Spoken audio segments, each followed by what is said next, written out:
கர்த்தருடைய பரிசுத்த நாமம் மகிமைப்படுவதாக. நீதிமொழிகள் 23ஆம் அதிகாரம் 18ஆம் வசனம். நிச்சயமாகவே முடிவு உண்டு, உன் நம்பிக்கை வீண் போகாது என்று வாசிக்கிறோம். எல்லா காரியத்திலும் துவக்கம் என்று ஒன்று இருக்கும். அப்படி இருக்குமே ஆனால் கட்டாயமாக முடிவு என்பது உண்டு. ஆனால் அந்த முடிவு எப்பொழுது வரும், எப்படி இருக்கும் என்பதுதான் நம் ஒவ்வொருவருடைய எதிர்பார்ப்பும்.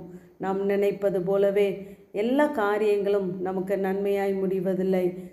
ஆனால் தேவனை அறிந்த நமக்கு சகல காரியங்களும் நன்மையாகவே முடிய பண்ணுகிற தேவன் நம்மோடு கூட இருக்கிறார். உங்களுடைய நம்பிக்கை தேவன் பேரிலே இருக்குமே ஆனால் நீங்கள் எதிர்பார்க்கும் முடிவை உங்களுக்கு கொடுக்கும்படி கர்த்தர் உங்களை நினைத்திருக்கிறார். அந்த நம்பிக்கை எப்படிப்பட்டதாக இருக்க வேண்டும் என்றால், யோபுவை போல அவர் என்னை கொன்று போட்டாலும் அவர் மேல் நம்பிக்கையாக இருப்பேன் என்று சொல்கிற அனுபவம் நமக்குள்ளாய் வளர வேண்டும். ஆபிரகாம் அநேக ஜாதிகளுக்கு தகப்பனாவேன் என்பதற்கு நம்புவதற்கு ஏதுவில்லாதிருந்தும் கர்த்தரை நம்பிக்கையோடு விசுவாசித்தாராம். அவர் சூழ்நிலைகளை பார்க்கவில்லை, சுற்றி இருந்தவர்களை பார்க்கவில்லை, சூளுரைத்த தேவனையே நம்பி முடிவை எதிர்பார்த்திருந்தார். நீங்கள் படுகிற பாடுகளிலே, பிரச்சனைகளிலே, போராட்டங்களிலே, பிரயாசங்களிலே தேவன் நல்ல முடிவை தருவாராக. உங்கள் நம்பிக்கை தளர்ந்து போகாமல் நம்பிக்கையிலே சந்தோஷமாயிருங்கள். ஒருவேளை ஒரு காரியத்தை குறித்து முதலில் மிகவும் நம்பிக்கையோடு ஜெபிப்போம், தேவனை துதிப்போம், விசுவாச அறிக்கையிடுவோம். ஆனால் நாட்கள் செல்ல செல்ல தேவன் குறித்த நாட்கள் வருவதற்குள்ளதாக நாம் சோர்ந்து போய்விடுகிறோம்.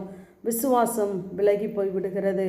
எபிரேயர் 3:14 நாம் ஆரம்பத்தில் கொண்டிருந்த நம்பிக்கையை முடிவு பரியந்தம் உறுதியாய் பற்றி கொண்டு இருப்போமாகில் கிறிஸ்துவனிடத்திலே பங்குள்ளவர்களாய் இருப்போம் என்று வாசிக்கிறோம். கர்த்தர் மேல் வைத்த நம்பிக்கையிலே எசேக்கியாவுக்கு முன்னும் பின்னும் ஒருவரும் இருந்ததில்லையா? இப்படிப்பட்ட நம்பிக்கையுள்ளவர்களாய் இருங்கள். உங்கள் நம்பிக்கை ஒரு நாளும் வீண் போகாதபடி தேவன் நல்ல முடிவை தருவார்.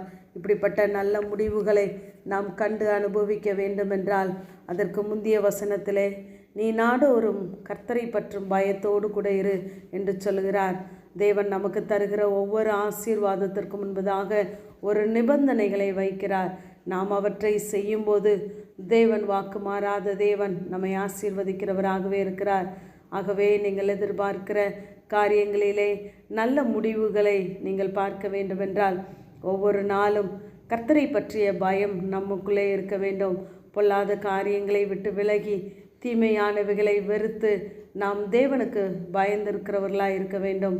இப்படிப்பட்ட பயம் ஒவ்வொரு நாளும் நம்முடைய வாழ்க்கையிலே, நம்முடைய செயலிலே, பார்வையிலே, கிரியைகளிலே நாம் வெளிப்படுத்த வேண்டும். நாம் முத்திரையாக பெற்ற பரிசுத்த ஆவியை ஒருபோதும் துக்கப்படுத்திவிடக்கூடாது. நம்மை பார்க்கிற ஜனங்கள் தேவனை காண்கிறவர்களாக இருக்க வேண்டும். நீங்கள் செய்கிற எல்லா காரியங்களிலும் தேவன் நம்மை காண்கிறார் என்ற பயம் நமக்குள்ளாய் இருக்குமே ஆனால் நாம் தீமை நின்று விலக்கி ரட்சிக்கப்படுவோம். இதற்கு நாடோறும் நாம் கர்த்தரை தேடுகிற அனுபவம் நமக்குள்ளாய் இருக்க வேண்டும். ஒவ்வொரு நாளும் அவருடைய சமூகத்திலே நாம் அமருகிற பாக்கியத்தை நாம் பெற்றிருக்க வேண்டும். ஒவ்வொரு நாளும் முதலில் கர்த்தருடைய சமூகத்தை தேடுங்கள், வேதத்தை நேசியுங்கள், வாசியுங்கள். அப்பொழுது நீங்கள் எதிர்பார்த்திருக்கிற முடிவை உங்களுக்கு கொடுக்கும்படி தேவன் உங்கள் மேலே நினைவாய் இருக்கிறார். அவை தீமைக்கல்ல, சமாதானத்திற்கு ஏதுவான நினைவுகளே. ஆகவே கர்த்தருக்கு பயப்படுகிற பயம் உங்களிடத்தில் இருந்தால் காரியத்தை தைரியமாய் நடத்துங்கள். கர்த்தரிடத்திலே நன்மையான காரியங்களை எதிர்பாருங்கள். கர்த்தர் உங்கள் நம்பிக்கை வீண் போகாதபடி நல்ல முடிவுகளை தருவாராக. ஆமேன். ஜெபம். பிதாவாகிய தேவனே, குமாரனாகிய இயேசு கிறிஸ்துவின் நாமத்தின் மூலமாய் உடைய சன்னிதானத்தில் வருகிறேன். முடிவு பரியந்தம் நிலை நிற்கிறவனே ரட்சிக்கப்படுவான் என்ற வேத வார்த்தையின்படி கர்த்தாவே, இப்பொழுதும் ஆண்டவரே நன்மைகளுக்காய் ஆண்டவரை காத்திருக்கிற உடைய பிள்ளைகளுடைய வாழ்க்கையிலே ஆண்டவரே முடிவு பரியந்தம் அவர்கள் உமக்குள்ளாய் நிலை நிற்க கர்த்தர் நீர் உதவி செய்வீராக. அவர்கள் நம்பிக்கை வீண் போகாதபடி ஆண்டவரே ஸ்தோத்திரம், நல்ல முடிவுகளை நீர் தரும்படியாய் நாங்கள் எதிர்பார்த்து காத்து நிற்கிறோம். சகல சம்பூர்ணத்திற்கும் எல்லையை வைத்திருக்கிற தேவன் பிள்ளைகளுடைய காரியங்களிலே எல்லா நன்மையான ஈவுகளையும் தடைகளை தகர்த்து கர்த்தர் தரும்படியாய் ஜெபிக்கிறோம். எல்லாவற்றிற்கும் முடிவு சமீபமாயிற்று என்று எழுதப்பட்டிருக்கிறது போல முடிவுகள் சமீபமாயிருக்கிறபடியினால் உமக்கு ஸ்தோத்திரம். காத்துக்கொள்ளுங்க, வழி நடத்துங்க. இயேசுவின் மூலம் ஜெபங்கேலும் எங்கள் நல்ல பிதாவே.